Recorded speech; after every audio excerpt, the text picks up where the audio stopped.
বাংলাদেশের পোশাক শিল্প আজ বিশ্বজুড়ে যে লাল সবুজের পতাকা উড়াচ্ছে তার কারিগর আমাদের একদল স্বপ্নবাজ উদ্যোক্তা। এই গল্পের এমনই এক উজ্জ্বল নাম হেরা সুইটার্স লিমিটেড, সংক্ষেপে HSL।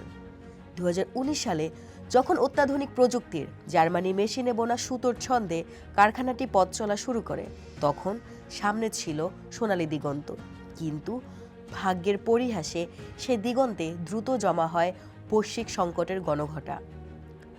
সংকট যখন নিয়তি, বাণিজ্যিক উৎপাদনের মাত্র 1 বছরের মাথায় হানা দেয় কোভিড-19।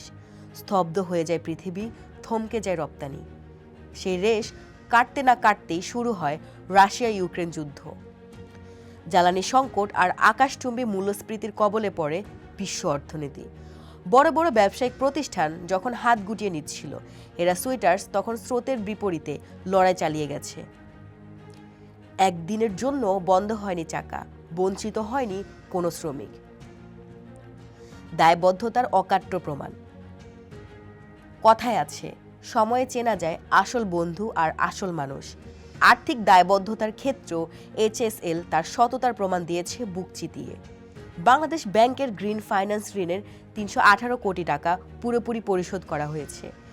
মেশিনারি লোনের আরও 503 কোটি টাকা ব্যাংকে জমা দেওয়া হয়েছে। নিয়মিত সুদ পরিশোধে কোনো শৈথিল্য দেখানো হয়নি। অন্যায় অপবাদ, সত্য বনাম বিভ্রান্তি। এখন প্রশ্ন উঠছে, মুস্তাকুর রহমান কি ঋণ খেলাপি?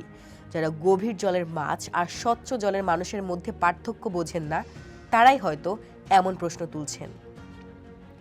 অথচ বাস্তব চিত্র হলো সংখ্যালঘু মালিকানা।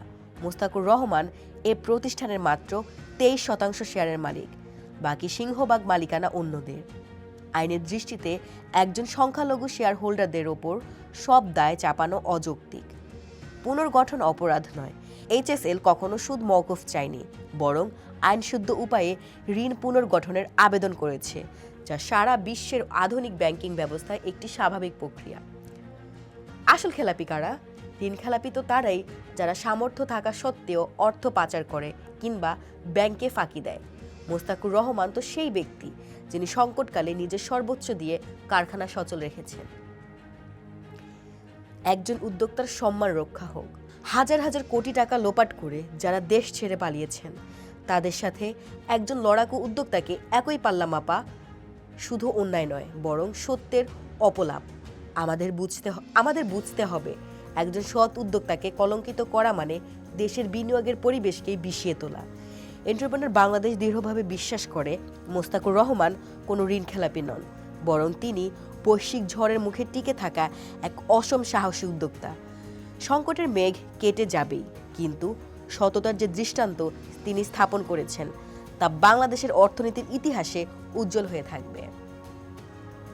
দর্শক, আমাদের সাথে থাকার জন্য ধন্যবাদ। দেখা হবে নতুন কোনো ভিডিওতে। ততদিন আমাদের সাথে থাকুন, আমাদের ফেসবুক পেজটি ফলো করুন এবং ইউটিউব চ্যানেলটি সাবস্ক্রাইব করুন। ধন্যবাদ।